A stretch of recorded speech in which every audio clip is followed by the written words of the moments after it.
I'm not sure if I'm in the right place, but I've held this story in for the last 6 years because it sounds crazy, and I got told not to talk about it. I went camping 6 years ago with a now ex-boyfriend of mine. The campsite we picked was beautiful. We were able to drive in through some rough trails. The spot we picked was next to some hiking trails that weren't very far from some natural hot springs and a huge waterfall. We were in the middle of nowhere. Absolutely no one was around. So we set up camp next to the car, went hiking, soaked in the hot springs, and came back and had dinner. It was all very normal, until we woke up the next day. I need to give some context as to how we slept that night, so you can understand my confusion. Before we went to sleep, I put our food cooler and stereo that we brought in the car and locked it. I put the keys in the front pocket of my backpack, and put the backpack next to my sleeping bag on the far side of the tent, away from the door of the tent. My boyfriend at the time slept nearest the door of the tent, with a gun next to him. We woke up the next morning, and I felt fine. I'd slept hard, and from inside the tent, everything seemed normal. When we got out, our campsite was complete chaos. The fire pit we had made was ruined. The cooler had been thrown, and food was scattered all over the place. The stereo was smashed to pieces, laying next to a tree. All of the car doors were open, including the trunk. We stood there for a minute, in silence, just taking everything in. The woods felt off now. It was quiet, and not the beautiful campsite that we saw yesterday. Everything about these woods felt wrong now. My ex accused me of not locking the car the night before, and that an animal got in our stuff. I promised that I had locked it, and I went into the tent to grab the keys from my backpack, but they weren't there. I found them later, on the ground right next to the car. We quickly threw everything in the trunk and left. My boyfriend was quiet, and wouldn't talk to me about what had just happened. He finally spoke up when we were almost home, and told me that he had had a dream the night before about something kneeling over him in the tent, holding his gun, and just staring at him. When I tried to ask him more questions, he got quiet again, and said he didn't want to talk about it, and that I shouldn't talk about it anymore, either. I've tried to forget about it, but I just can't. Something really wrong happened to us in those woods that night.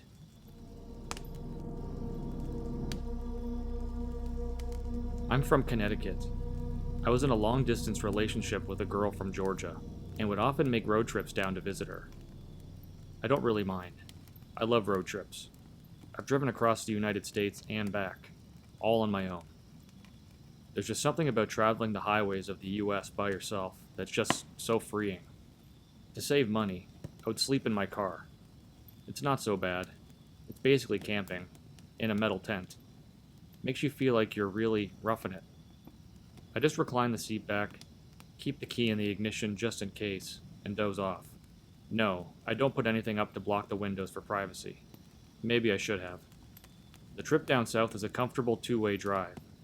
My stop would usually be somewhere along the Virginia-North Carolina border. So, for my previous trip, that's exactly where I stopped that night. Rest stops were often less trafficked, and thus quieter than truck stops. Normally I would have stopped at a Love's, but I was tired, so I settled for the first rest stop I saw. It was oddly vacant that night, with only a couple cars sitting forlorn under the amber street lamps, most likely travelers with the same idea as myself. Pulled into a parking spot away from the others, under the shadow of a tree, far from the street lamps. Figured I would have more privacy there, as opposed to being bathed in light. So I did my usual thing. Locked my doors, opened the window just a hair for ventilation, kept my key in, reclined the seat, and went to sleep. I was never interrupted on any of these car camping nights, so I never suspected anything to happen on this one. Then a sharp tap woke me up. At first, I thought I had heard it in my dream, so I opened my eyes, a bit confused. Since I leaned back, I was facing the ceiling and couldn't see anything. I hear another tap, like a tiny object hitting a hard surface. It came in an irregular rhythm. Was it raining? Was water dripping on my windshield? I'm under a tree. Maybe something fell from the branches. Maybe a squirrel or a bird was dropping something?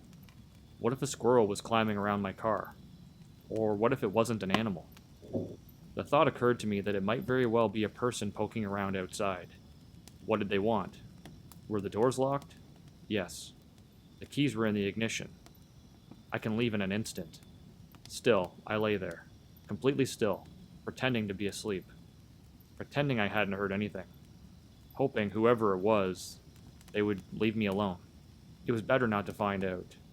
I was too afraid to find out. It was better to stay here in blissful ignorance. Still, the tapping continued. I had to do something. There was no way I was just going to stay there.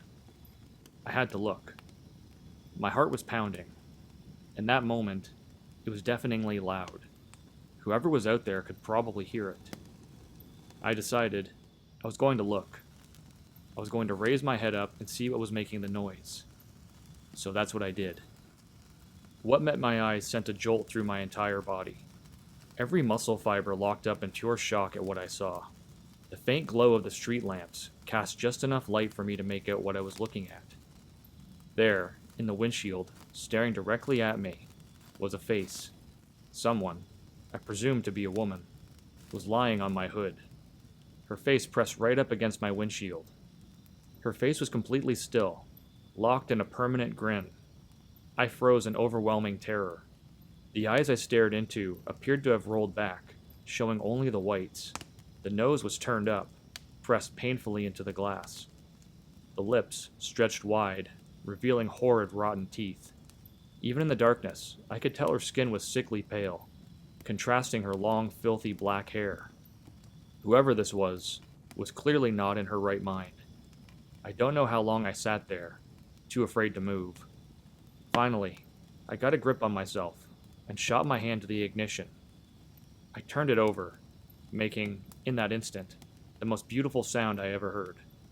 For a split second, I was afraid I might be caught in a horror movie scenario. The one where the car won't start as the killer approaches. I reversed as fast as I could, trying not to give this creeper time to try anything. In my panic, I remember activating the windshield wipers in a futile attempt to get her off. I thought, was I about to drive out of here with some wacko holding onto my hood? Thankfully, I didn't have to worry about that, because as soon as I stopped, the woman leapt off, landing on all fours. Seeing my opportunity, I shifted into drive and gunned it, right as I saw her reaching for the driver's side door. With my foot on the gas, I sped out of the parking lot. Behind me, I heard her let out a piercing shriek, like that of an animal. I looked in my rearview mirror.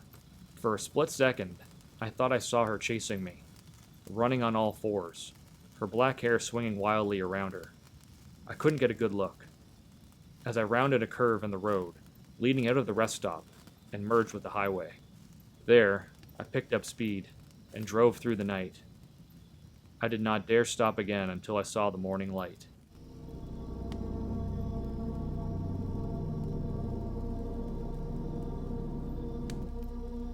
This may be a little long-winded, but I'll try to keep it as brief as possible, as not to bore anybody. However, this is something I just need to get off my chest. I'll start by saying I'm a skeptic when it comes to practically anything supernatural. I fully believe there's a natural explanation for things that seem unexplainable, even now. The problem is I just can't think of any logical explanation. Not that there isn't one. So I'd like other people to hear it, and maybe someone can come up with a rational explanation. I live in the UK, and it's currently 4:58 a.m. I just can't sleep thinking about it. So this past weekend, me and a couple of friends had decided to venture into some local woodland, like we had done a few years prior. Life had gotten in the way, and this past weekend was a rarity, where we were all free, so we decided for old time's sake, we'd make the most of it and do it again. The plan was like usual. Head into the woods, get a fire going, have some beers, have a laugh with no distractions, and camp until daylight. Then head home. Since the woodlands was within walking distance, we headed into the trees. I'm the most experienced in the outdoors. It was carrying all the camping gear: axe, knife, cooking tools, etc. Another pal, who's strong as an ox, was carrying all the beers, and my other buddy was just carrying a backpack of snacks and barbecue food. Long story short, I know the stretch of woodland relatively well, and I had a place I'd camped at on my own during COVID. and I had planned to take us all there. I'd found an old wheelbarrow and turned it into an awesome little makeshift fire pit, and wanted to get it going again. However, even though I'd followed my previous path, I couldn't seem to find my last little camping spot. It wasn't just the wheelbarrow I was looking for. There was a distinctive Y-shaped tree and patch of clear, flat ground in front of it. Pretty unusual in a woodland full of bushes. Anyway, after a while, I gave up. It was getting nearly to 6 p.m., so we didn't have loads of daylight left, and I wanted to set up camp and get some wood cut before we hunkered down. We found a reasonable spot. Nothing like my last campsite, but it would do. Got the fire going, cracked the beers, and the night rolled on. We had agreed to keep off our phones, but kept them on, just in case of emergencies. However, phone reception was practically non-existent. At around 11 p.m. or so, we had a decision to make: camp or go home. I was happy to stay. So was my other pal, the beer carrier, we'll call him. But my other mate wanted to head home. He didn't fancy roughing it by a fire. Fair enough. I agreed to navigate him out of the woods and come back to my other friend, who I'd told to just keep the fire roaring, so it'll be easier for me to get back. Off we went. It took us a while, but I managed to get us out of the woods. Granted, a little ways from where we entered, but enough for my friend to go alone, as he could see the road.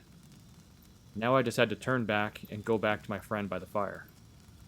As I was walking back, I figured I was maybe halfway back, and I couldn't see any flickering of a fire.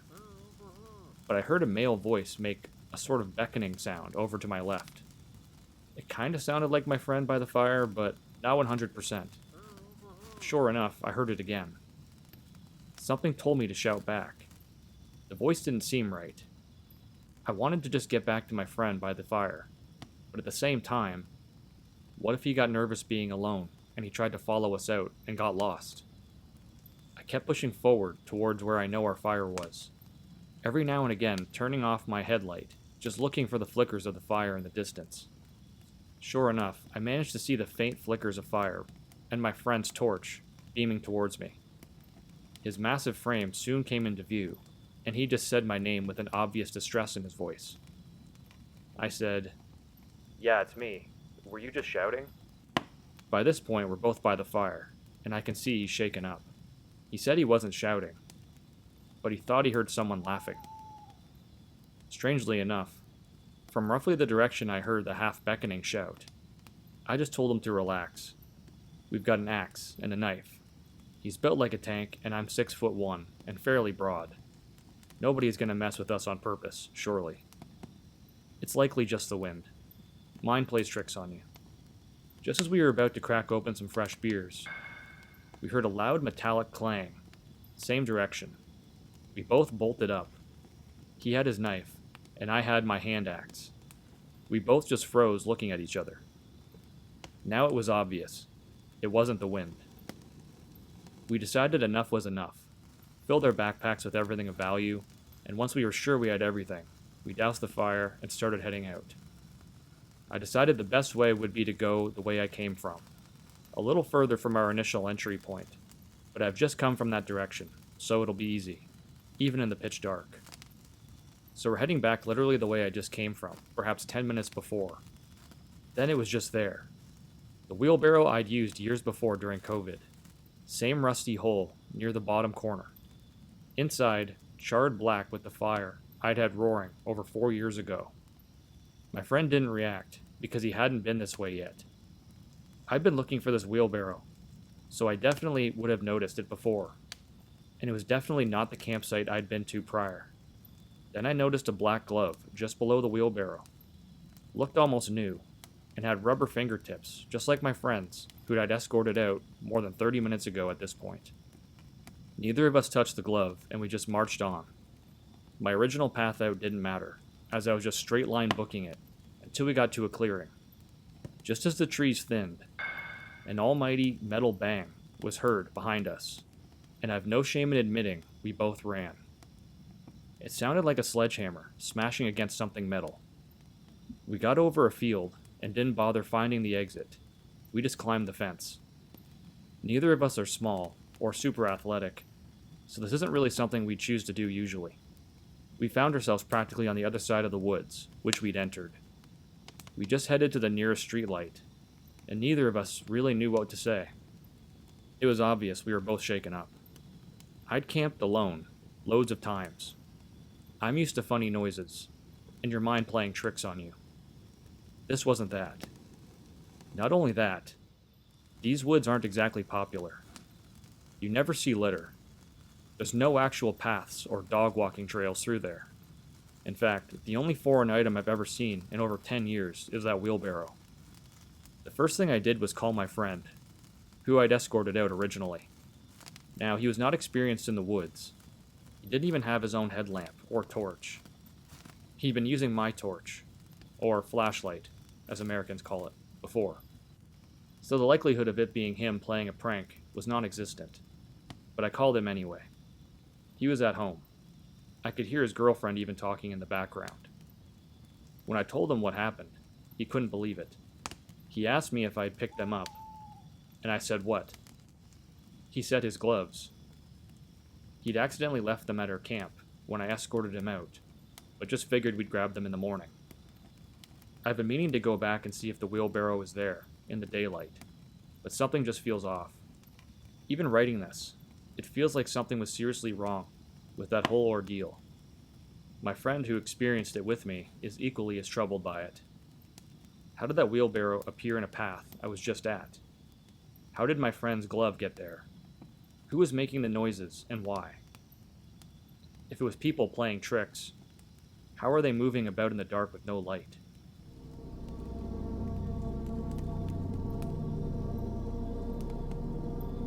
This happened about 15 years ago, when I was 16. At the time, I spent most of my time at my girlfriend's house because things weren't great at home. She lived with her parents and her younger sister in an old presbytery that had been converted into a house. One day, my girlfriend had gone to take her driving test. Her parents were both at work, but they told me I could stay at the house since I had nowhere else to go. I was sitting in my girlfriend's room, doing homework, when I suddenly heard an incredibly loud bang from upstairs, followed by what sounded like something heavy scraping across the floor in her parents' bedroom. My first thought was, the dogs probably knocked something over. I walked out of the bedroom and immediately saw both the dog and the cat asleep together in the living room. That instantly made me uneasy. Trying not to be a complete coward, I called the dog to come upstairs with me. He walked over to the staircase, sat down at the bottom, and flat out refused to go any further. That was unusual, because his bed was in the parents' bedroom, so he normally went upstairs all the time. After standing there for what felt like forever, I finally forced myself to go up alone. The entrance to the attic was through the parents' bedroom. Normally that attic door was closed. This time, it was standing wide open. I remember my legs literally shaking as I walked into the room, and I kept telling myself there had to be some logical explanation. So I searched the attic, every corner. Nothing. Not a person, not an animal, nothing had fallen over, nothing looked disturbed. I just figured maybe I'd imagined the noise, or maybe the old house had simply shifted like old wooden buildings sometimes do. Feeling a little ridiculous, I turned around and headed back downstairs, leaving the attic door open behind me. As I reached the bedroom door and was about to leave, the attic door behind me slammed shut with incredible force. Not slowly, not as if it had drifted closed. It sounded like someone had violently slammed it. I didn't stick around to investigate. I ran downstairs as fast as I could and stayed in the living room with the dog and the cat until my girlfriend came home. I never told her what had happened, because she was terrified of anything paranormal, and I didn't want to make it worse. Later that evening, though, I told her mother. She looked at me completely seriously and said that a lot of strange things had happened in that house over the years. She also confirmed something that made the whole experience even stranger. The attic door was normally kept locked. Over the time I spent in that house, I experienced several things I found difficult to explain, but this is the one event that has stayed with me all these years. Even today, I still try to find a rational explanation for it. For context, my girlfriend and I eventually broke up when we both left for university. We simply wanted to experience life independently. About a year later, her family moved out of the house. I've never claimed this was paranormal. Maybe there's a perfectly ordinary explanation I just haven't thought of. But after 15 years, I still don't know what happened that day.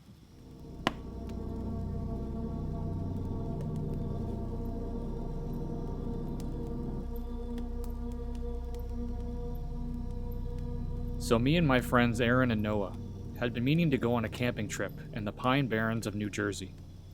We had heard the rumors of how haunted the area was, which had immediately caught our interest, as we had intended to go on the camping trip with the intention of hopefully finding something spooky or paranormal. It was also not too far away from us, as we lived in Boston, so it was only around a 5-hour drive.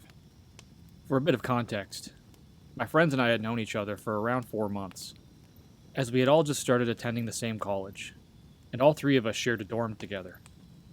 I got to know them pretty quickly, and became quite close with them. Both Aaron and Noah had previously known each other from high school, so I was kind of the new guy to them.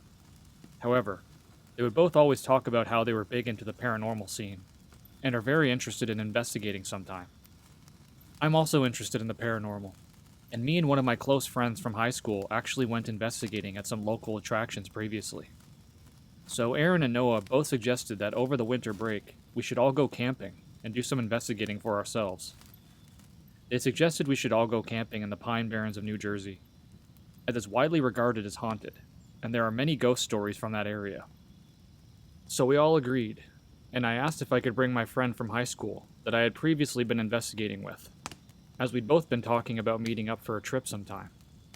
So my friend Ryan agreed for this trip, and we made a group chat for planning. So, cut to winter break. We all were excited, and Ryan had met Aaron and Noah prior to the trip, so he wasn't going camping with two strangers. We left around 3 p.m., which was kinda late considering it got dark around 5 p.m., since it was winter, but Aaron insisted we didn't leave too early. He blamed it on not being a morning person, which was immediately strange, as he was always the first to get up each morning, and had never previously mentioned anything about it. But at the time, I didn't think too much into it. Around 3 hours into our drive, it was already pitch black out, and we still had another 2 hours left to kill, which Ryan was complaining about, as it was only meant to be a one-night camping trip, and it now felt like it was going to be shortened down. Aaron and Noah didn't seem to care, however, and they were still saying it was going to be a good trip. Keep in mind, Noah was driving, which will be important later. We were now about an hour away from arriving, and we were literally in the middle of nowhere. Noah insisted on stopping on this random one-way road, so we could take a leak, and Aaron said that he would go with him. 5 minutes had passed, and me and Ryan were just having a conversation, and talking about how we were kind of mad that we still hadn't arrived yet, considering how late it was. Another 5 minutes passed, and we started to get concerned at how long both Aaron and Noah had been away for. We both agreed to go out and check. We got out of the car and proceeded to call their names, but there was no response. We weren't too worried, as we both kind of collectively thought they were just trying to scare us, so we decided to get in the car and wait another 10 minutes or so, as they would likely get bored, cold, or both, and just come back to the car. Keep in mind, Noah still had the car keys with him, so we were both pretty annoyed, considering we were already hours late. After another 10 minutes had passed, there was no sign of Noah or Aaron, so we started to get a little creeped out. We got out of the car yet again, only to be met with the sound of the car's doors locking just as we got out, ultimately locking us out of the car and trapping us in the freezing cold. We both just looked at each other, visibly annoyed, as Noah and Aaron surely had been playing a joke on us, since the car locked, so someone had the keys and was nearby doing that to the car. So we both decided to go together and walk in the same direction they went in to take a leak. But keep in mind that the road was surrounded by trees, so it's not like we could just see them hiding behind a bush or something. We both walked out into the woods quite far, to the point that the car wasn't visible anymore. And all of a sudden, we heard a chainsaw start up to our left, and there was a guy in a black hoodie running towards us with the chainsaw. We both sprinted back towards the direction of the car, and once we got to the road, the car had disappeared. It was the exact same piece of road in which we were parked, as there was a very distinguishable shaped boulder not too far away from the road that was very recognizable, so we knew we were in the right spot. Both Ryan and I agreed to run along the road, hoping to run into a car, or maybe a house, but we could still hear the chainsaw in the distance. Thankfully, we ran about a mile, and ran into someone driving along the road. We stopped him and explained our situation, and he agreed to give us a ride to a more populated area, as there was apparently a small town not too far away. We arrived at the town and called the police, and told them everything that happened. They put out a search for both Aaron and Noah, as they were assumed to be either in danger or missing. As if the car was gone, then someone would have had to have taken the keys off of them. We gave the police their information, but they were confused, as nothing came up for either of them. I then explained how they also attended the same college as me, and were my roommates, but that was all I really knew. The officer said that was enough for the night, and they were able to transport us back home to Boston, and we would be questioned tomorrow. However, by the time we got back to the dorm, all of Noah and Aaron's belongings were gone. There was not a trace of them in the dorm room. It was as if they never lived here, or they had moved out. When the police officer arrived for further questioning, he discovered that there was no record of Aaron or Noah ever attending the college, and became suspicious of us. A sick feeling filled my stomach. Aaron and Noah must have lured me and Ryan out to try and murder us, using fake names and pretending to attend college for months to gain my trust. I don't know if there will be any updates, as I don't know if they will ever find these people who pretended to be our friends. If the police do come to any conclusions, I will post an update.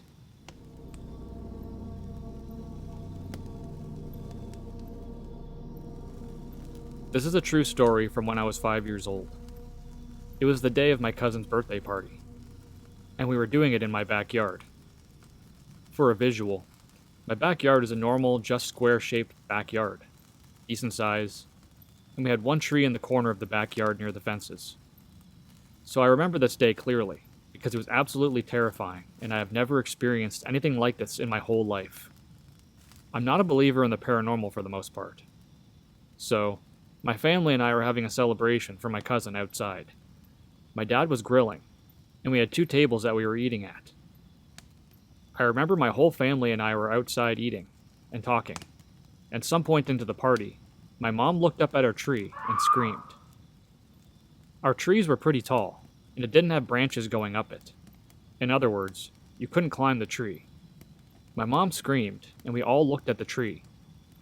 I will never forget what I saw for the rest of my life. There was some kind of creature sitting at the top of the tree staring at us. It was black, and had huge, whitish-yellow eyes. It almost looked human, but the way it was crouched and the way it moved did not look human. I remember the feeling in my body that it wasn't a human being. It didn't look like any animal I could ever recognize. The best I can describe is like a black skinwalker crouching in our tree, and the scariest part of this was its eyes. I have never seen eyes like that. It had these huge, bright eyes, like lights, staring at us like a demon. These eyes were so bright and piercing that it wasn't the eyes of an animal. I felt in my soul that this thing was evil, and I don't know if it planned to hurt us, or what it even wanted. It had been watching us the whole party. At this point, my dad screamed for all of us kids to get inside, and he ran in and got his machete, because he didn't have a gun. I remember standing looking outside at my sliding glass door, screaming and crying. It was still watching us. Then when my dad ran outside with the machete, the creature leapt, not jumped. It literally leapt, like a mixture between a jump and straight up flying. It leapt into the next backyard, and most likely just hauled ass off somewhere. We called the police, and they couldn't do anything. My family and I talked to all our neighbors the next day, and looked at the news for it, and nothing. We literally never heard anyone ever mention this creature. Nobody else saw it, and to this day, each family member and I saw the same thing. I have never heard anyone tell a story of them experiencing what we experienced that day, and nobody I have ever told this story to in my region has seen it. I have never experienced anything supernatural or paranormal in my life besides this. and I still think about this all the time and wonder what it was.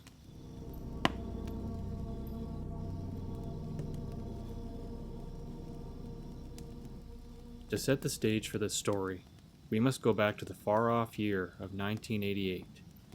The location is the Cascade Mountains of Oregon. I was a 10-year-old, and with me was my mom, dad, best friend, and our golden retriever, Amber. We were very much an outdoor family, and we had many camping trips before this, and since. But to this day, when I think about it, I still remember the terror I felt that weekend, so long ago. After a brief talk with my father recently, it kind of came back to the front of my mind. He also was able to fill in a few details that I had forgotten. This holiday was like many others. We packed up the station wagon with everything we would need for a hike into one of our favorite lakes to camp at.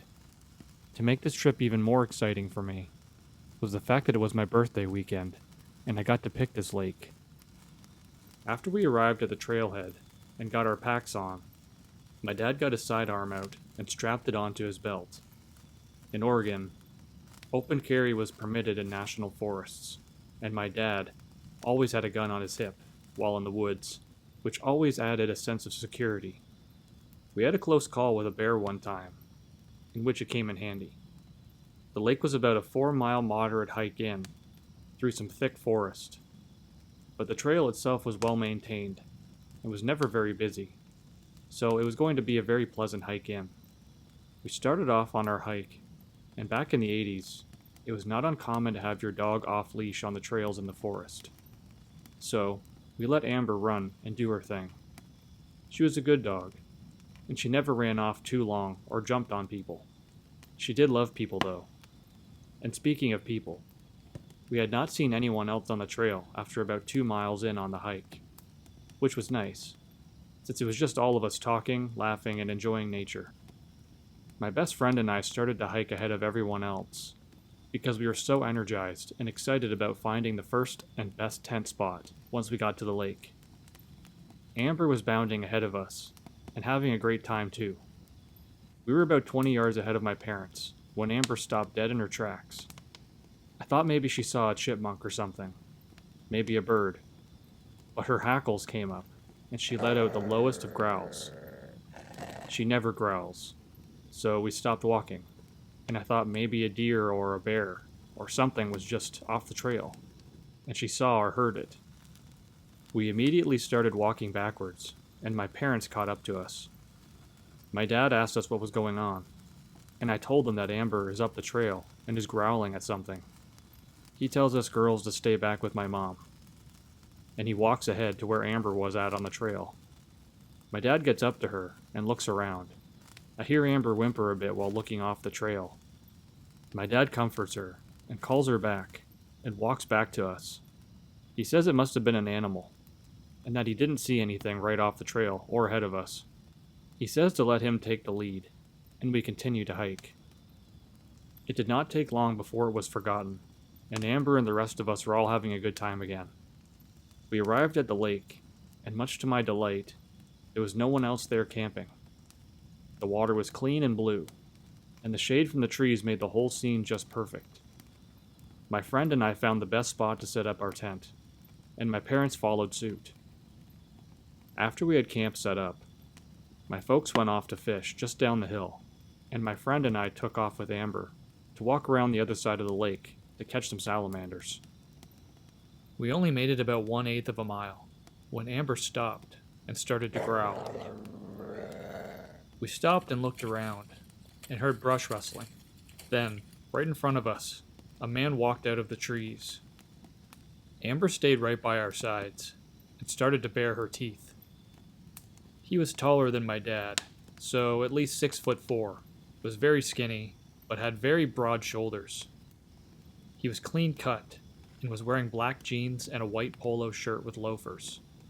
I mean, he did not look like he had hiked at all, or was even dressed for the outdoors. He mostly looked like he came out of church. We just stood there, trying to process the situation, when Amber began to bark. The guy just stood there, not moving, and he smiled. Like the creepiest smile. It felt like someone who thought that was what a smile was supposed to look like. Amber kept barking, and this got my parents' attention, and they looked up at us and called us to come back. We complied and started to walk back towards them. My dad met us halfway and told us to go back to the campsite, and he was going to talk to this guy. We got back to our camp, and my mom sat with us. I could hear my dad asking the guy if he needed help, or if he was a fellow camper who just set up a camp away from the lake. My dad was being polite and calm, but I could see he was on guard and trying to feel out the situation. Now is the time to mention that my dad was ex-army and can be very intimidating when needed. The conversation continues. The guy told my dad he was just on a walk and did not mean to intrude on us. The guy says goodbye and walks back into the woods. My dad walked back to camp, sat down, and told us that he thinks the guy may just be a yuppie camper and does not know much about the outdoors. But my dad said that he got a weird vibe off of him and would be keeping an eye out for him. Amber stayed by our side and was calm, yet she kept looking towards the direction the guy went. A bit more time goes by, and we have a nice campfire going, and the sun was starting to set. We cooked some dinner and made s'mores afterwards. My friend and I decided to go to our tent and read some books and tell each other some scary stories. Amber followed us to the tent and laid right outside of my door. My parents walked down to the lake to sit, have a beer, and just chill. They were never more than 50 yards away. Not long after my parents walked away, I hear Amber start to growl. Then we hear footsteps coming from the woods behind our tent. My friend and I turn off our flashlights and go quiet to listen. The footsteps stopped at the edge of the woods. We then hear heavy breathing and a grunting sound. Amber starts to bark, and we then hear the footsteps retreat to the woods. Amber whimpers a bit, and I then hear my parents walking back to the camp. I go out and tell them what happened. My dad said that he heard Amber barking, and that's why they came back up. I asked my dad what we should do, what is going on, and if that strange guy was the one creeping around. He tells me that we will see about moving camp in the morning, since we still have 3 days left on the trip, and nothing has happened to warrant just leaving. But he said that he will play it by ear, and just be a little bit more vigilant. If something changes, we will decide what to do next. He tells us to try to get some sleep, and we all turn in for the night. The next morning, we get up and have breakfast. After breakfast, we head back down to the lake to finish. It was a beautiful day, and we were having so much fun that the events from the prior day were almost forgotten. We decided around lunchtime that we would go for a short hike to the waterfall that is up from the lake. We were gone for only about an hour, and when we came back, we found our tents opened, and our sleeping bags drug out on the ground. My dad tells us to hang back with Mom, and he goes to investigate. He comes back and says nothing is missing, but that it wasn't an animal that did this. He says we should break camp, hike back to the car, and find another spot to camp for the next couple of days. I could tell my dad was not wanting to frighten us, but I heard the urgency in his voice. I was very disappointed, but if it meant that we could enjoy the rest of the trip and not worry about some creep messing with us, then it was worth it. We broke camp and started our hike back. Dad was in the lead, and we were double timing it. It made it back to the car in record time. As we walk over to the car, we see that one of our tires was flat. Not a big deal. We always had a spare. But when my dad bent down to start taking the lugs off, we swore it was not just a flat. Someone slashed the tire. Dad changed that tire in record time, and we threw everything into the car. And he goes to turn the car on, but it would not start. Dad swears, gets out of the car, and pops the hood. He says, "Shit." It turns out that someone took our spark plug wires. Old cars like that Chevy wagon did not have internal hood releases. You could just pop the hood from the outside. Dad slams the hood, says some very colorful words, and kicks some rocks. We were stuck, and no one else was at the trailhead. We were stranded. My parents are calm under pressure, and after a few minutes of discussion, it was decided that Dad would start walking down the road until he could hitch a ride to town and go to the auto parts store. Mom and the rest of us were going to wait with the car and look for someone to hopefully pull into the trailhead and help us. A few hours go by, and no one has come to the trailhead. It is getting hot, and we are hungry and tired. My mom makes us some lunch, and we go sit under a tree to cool off. Amber is by our side and was calm, but then we hear a voice. Amber leaps up and starts to whimper. The creepy guy from yesterday comes down the trail and is asking my mom if we need help. My mom tells him we are fine, and that it is being settled, and my dad will be back soon. The creep then tells her his camp is close, and he is parked on the old fire road that is near the lake, and asked if we would like to come back to his camp and wait until my dad returns. Mom sternly tells him no, and that we will just wait here, and thank you anyway. He does not like this. He tells my mom that it is not safe out here for a pretty lady and two young girls.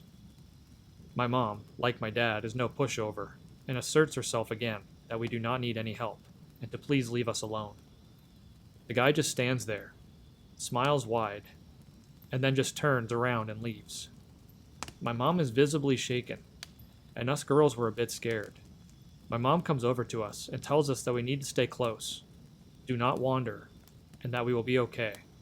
My friend and I are really kind of freaked out, and are just hoping my dad will make it back soon. After about another 30 minutes, the creepy guy comes back.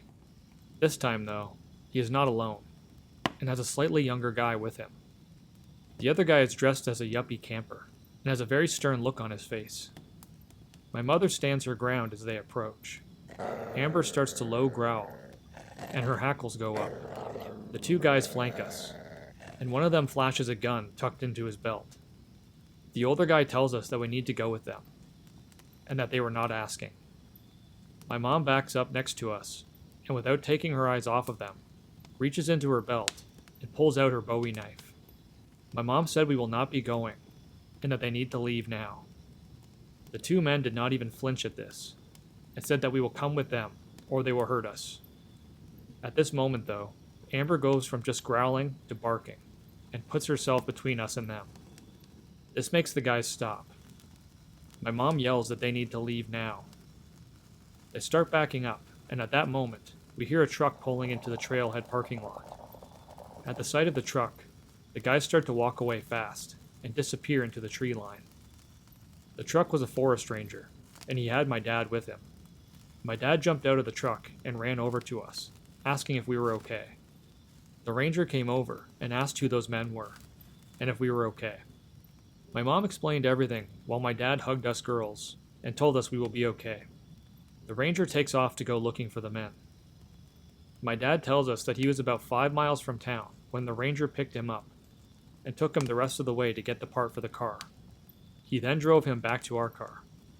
After hearing what happened, my dad was pissed and wanted to find the guys who tried to kidnap us, and that had been terrorizing us for the past 24 hours. The ranger came back and told us that he had almost caught up to them, but they sped away in their truck with a camper in tow. They had been parked behind a small ridge behind the lake on an old logging road. He did not get a plate, but he radioed a description of the men and their truck and camper to the local sheriff's office. He also took our information and said he would pass it on to them. He waited with us until Dad had the car fixed, and we were able to leave. We decided not to continue camping, and instead drive a couple of hours to spend the last 2 days of our trip at the beach and stay in a hotel. A few days later, a deputy called my dad and told him they never did find the men. He insisted that it was most likely a crime of opportunity after seeing a woman with 2 girls in tow. He was sure they had been watching us from off the trail and had messed with our camp to judge how my dad would react. When my dad seemed to be too big of a threat, they sabotaged our car, hoping to put us in a position where we were vulnerable. He said they would follow up with us if they find anything else, but according to my dad, nothing ever came of it. Years later, I tried to do some research on crimes in that area of Oregon during the 80s that might have involved something like what we experienced. All I could find was a few reports of campers being robbed and a few cars broken into. There was one case of a young lady and her dog going missing from an area near there, but it was never determined what happened to her. or even if it was something bad, or if she just ran away. I can tell you that we did go back to that lake a few years later and had a very uneventful camping trip. It was nice to go back and find some joy in a spot that was special to me. I really hope those creepy guys never hurt anyone, and maybe were caught for other crimes. I will never know though. I just hope to never run into a situation like that again.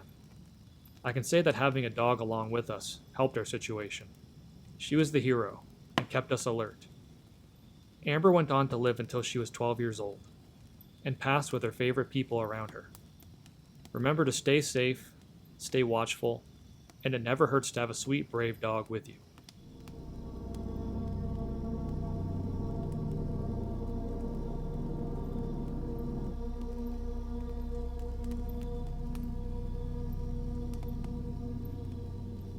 This is a true story.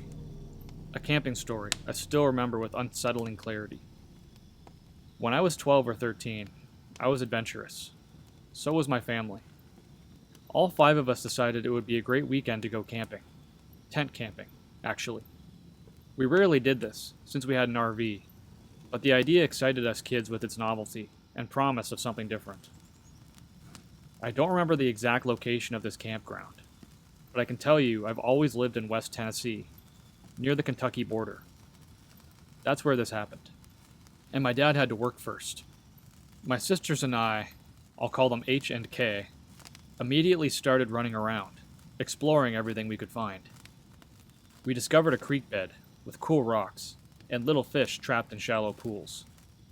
We played through the fallen leaves, because it was around fall, while Dad set up the tent and Mom unpacked our sleeping bags. The sun was already sinking by the time we sat down to eat. Dad quickly cooked burgers for us, and we enjoyed our meal as the temperature dropped. It didn't get super cold, but maybe around 50 degrees. Perfect, really. We all laid in the tent, watching the last light disappear through the fabric walls. We snuggled up and made ourselves comfortable. Back then, none of us kids had phones, and my parents weren't on theirs either. They wanted to spend time with us, so it was just dark in our tent. We all lay there chatting and laughing, and eventually the conversation died down, and we all fell asleep. At some point in the night, when it was pretty cold, I woke up. I really had to pee. I wasn't necessarily scared to get up, but I didn't want to go without my parents. Still, I pushed myself because I really had to go. One thing I should mention. This was a campground with designated spots for tents. A lot of the areas were actually raised wooden decks because the ground was uneven. There was also a bathing area with showers and bathrooms. I could see it in the distance, illuminated under a street lamp, as I quietly climbed out of the tent. I'm a guy, so I could just go in the woods. I found a tree nearby and relieved myself. I was still really tired, my eyes barely open, when I heard a strange noise. My eyes snapped open. I looked around toward the sound and saw a tall, shadowy figure standing next to the bathrooms. It startled me at first, but I reasoned that if I had to pee, someone else probably did too. As I finished and walked back toward the tent, I noticed the guy was just standing there. That sound I'd heard earlier, I assumed it was the bathroom door shutting, but he was just standing there, facing me, leaves slowly falling from the trees between us. I was pretty unsettled. I hurried back to the tent and zipped it up. Before I climbed back into my sleeping bag, I took one final look. He was gone. This made me uneasy, but I was still exhausted. I snuggled up to my mom, got warm, and eventually fell back asleep. Morning came, and I remember it clearly, because before the sun was even up, the crows started going crazy in the trees. They were making all kinds of racket, and it was really pissing me off. I just lay there in the tent quietly, waiting for everyone else to wake up. Eventually they did. My little sister Kay and I immediately ran out and started playing. We explored the creek, ran around, followed each other. You know, what siblings do. My older sister H was around 17 at the time, so she was in that don't talk to me phase. But of course we'd pass by her, and do what kids do. Honestly, I don't have much memory of the daytime activities. At one point, I brought up the tall, lanky man I'd seen that night. My younger sister took it very seriously. She was only 7 or 8 years old, but my older sister and my dad quickly made a joke of it. They said it was Slender Man. Then H said she'd heard a squirrel last night, and that she was so scared, and Dad called it Slender Squirrel. It was pretty funny at the time, and we kept teasing my little sister about it. But deep down, I was still unsettled, and I tried to push it off. Eventually, as it always does, the sun started to set. Everything started calming down. Crickets began chirping, frogs called in the distance. The sounds of birds died off as a single owl hooted somewhere far away. It was quite a peaceful setting, and pretty easy to fall asleep to. I nodded off next to my mother once again. Then, around probably the same time as the night before, I woke up having to pee. This time, I was much more tired. My day had been full of running around and playing.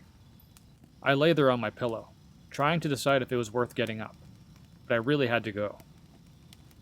Just as I started to situate myself and get out of my sleeping bag, a loud zipper broke the silence, and suddenly I heard it. Footsteps on the deck our tent was sitting on. Very, very slow footsteps, like someone was trying to be as quiet as possible. But I could feel the vibrations through the wood we were laying on. I sat up slowly to make sure everyone was in our tent, that it wasn't one of my siblings or something. I counted. 5 of us. We were all there. But there was an uninvited guest right outside our tent, with only thin fabric separating us. I continued listening as the footsteps slowly made their way around.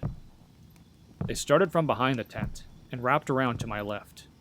Now they were at the front of the tent, where the steps of the deck led down to the gravel path. I knew this was a person, or something of humanoid distinction. I could hear the heel-toe pattern of what sounded like boots. Eventually, they made their way to the steps, their pace quickening. I just sat there and listened helplessly, hoping whoever or whatever this was would just leave. I heard them step down into the gravel and start crunching through the leaves. But instead of continuing straight, I heard them turn left into the woods.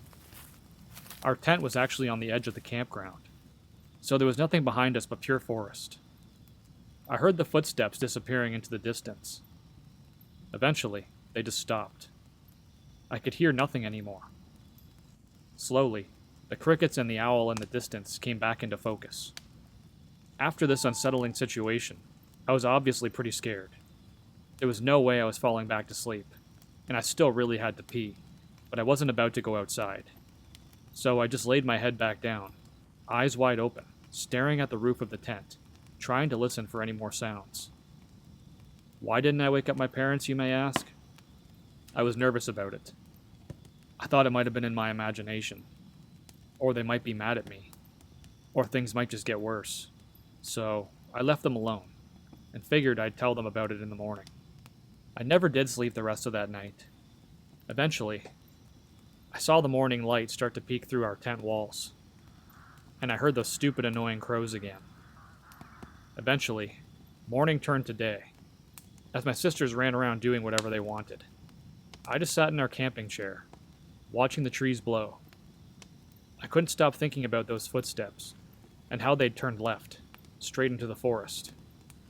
I should probably mention something important here. At this point in our lives, my family had been victims of a stalker, a very scary neighbor back at home. I'm talking someone who would knock on our doors, try to open windows, and move stuff around outside. So as a kid, I was very worried and scared about strangers. That context matters for understanding why I was so on edge. Anyway, I was sitting there thinking about the sounds, wondering if maybe it had been in my imagination from the lack of sleep. I decided I should tell my mom. She'd probably take me more seriously than my dad would.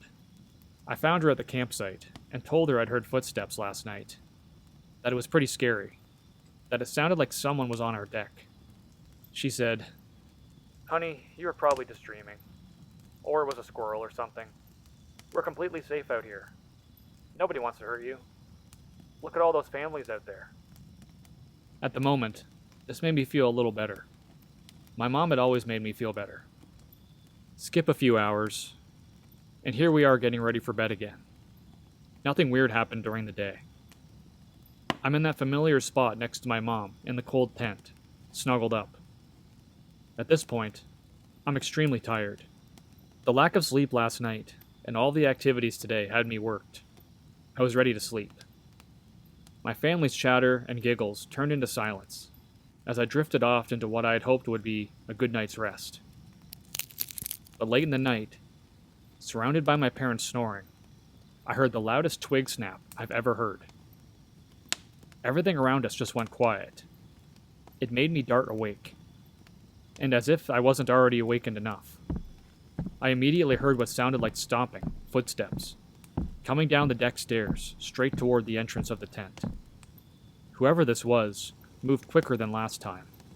They walked around the tent to my side, on the left, and I could feel the whole tent shift as they brushed past it. I could literally hear and feel their body touching against the thin wall between us. At this point, I was freaking out. I started to lightly shake my mom, but she was asleep. I was very timid as a child, so I didn't want to push it too much. Then I heard it.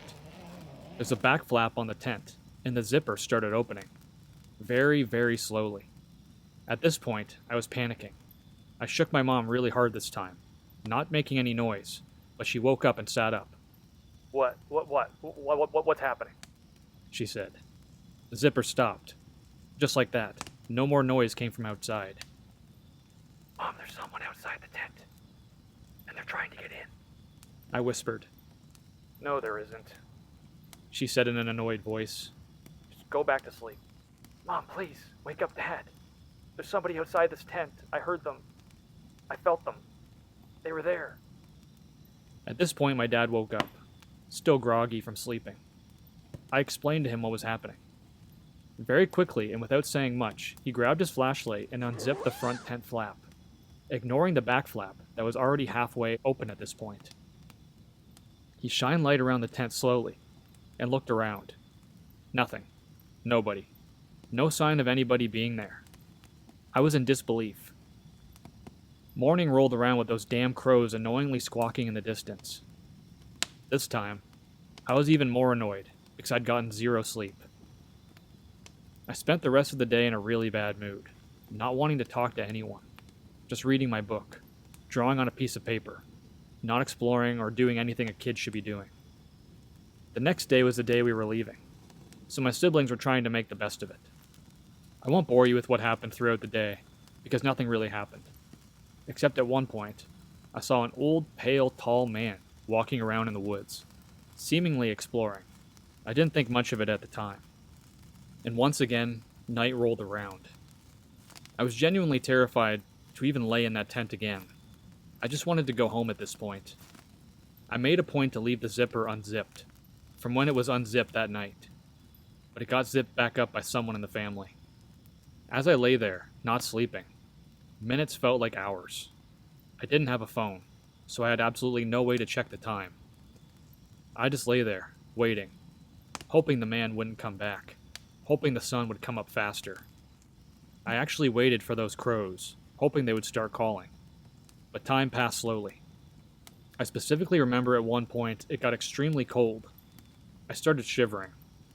I swear I could feel the wind just blowing through the tent fabric. It was unsettling. I could hear leaves smacking into the tent and rustling in the distance, as if something was out there. But I chalked it up to the wind. I was trying hard to forget what had happened. I was hoping someone had just been pranking us and had left already. Another hour or so passed, and then I heard it. Footsteps in the gravel, outside the deck.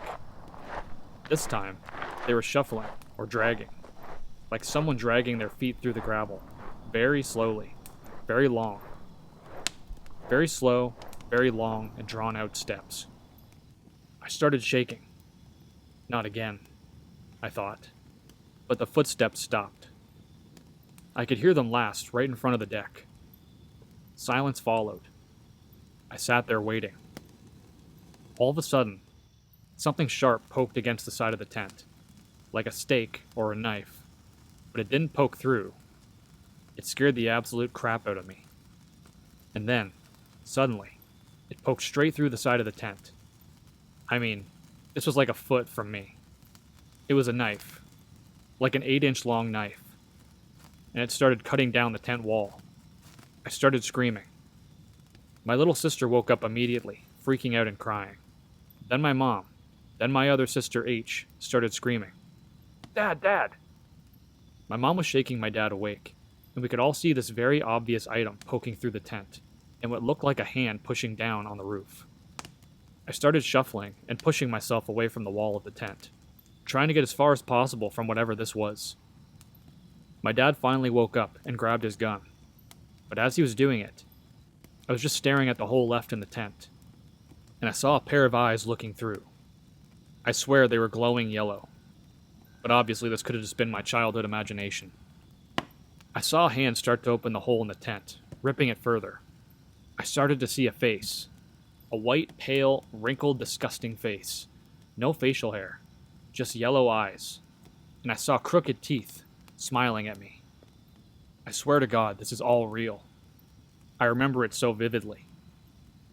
My dad had the gun, some kind of pistol, and cocked it. The loud noise was followed by the face disappearing, and darkness flowing through that hole. I heard running footsteps across the deck we were on. I felt the whole platform shaking, and then I heard the footsteps in the gravel, quickly pacing, and then into the leaves. My dad got up fast and told us to stay. He opened the tent, fumbling with the zipper. I saw him leave and point his gun in the direction the visitor had run. My dad is very careful with guns, so we didn't shoot. We were still in a campsite with other people around, but he just continued pointing in that direction. He yelled, "I don't see anything." I was holding my mom, and she was holding all of us kids. We were all shaking, and it was still freezing, and we were terrified. My dad poked his head back in the tent and said, "Nobody's there. There's nobody there." He got back out and walked around the whole platform, around the tent, and looked everywhere. He couldn't see anything. No knife, no footprints, nothing. He then reached into the tent and grabbed his cell phone, and he dialed 911.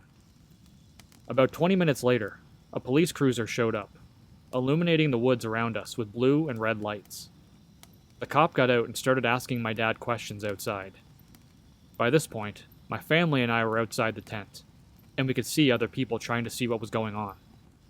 It was still dark outside. The police then asked my mom some questions. What she saw, what she heard, and then asked me and my siblings the same thing. They said they would do a sweep of the area and give us an update. After this, my dad got back in the tent and just said, "Alright, let's try to get some rest. We're safe, guys. We have a long drive ahead of us tomorrow." I don't know how he could simply ask this of us. We were terrified, but we laid there, trying to sleep.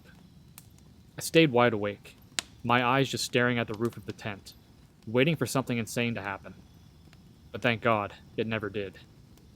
Eventually, as time passed slowly, I saw sunlight start to filter through the tent fabric, and I heard a sound that made me happier than ever. The crows. The crows began squawking, and I was just so relieved to hear them again. When they crowed, it seemingly meant the nightmare had stopped. We packed up quickly, got everything in the truck, and left without looking back. Thank God nothing more horrible actually happened to us. There's no telling what that man, or whatever that was, would have done if my dad didn't bring his gun.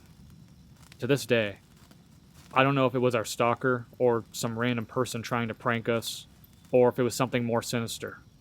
Was it somebody fixated on us? On me? Was it that man I saw at the bathroom, just staring at me? I'm not sure, but that memory will always be part of my childhood. I've only been tent camping one time since then. I'm 25 now, and the last time I went was with my fiance when I was 19. I just don't find it fun anymore.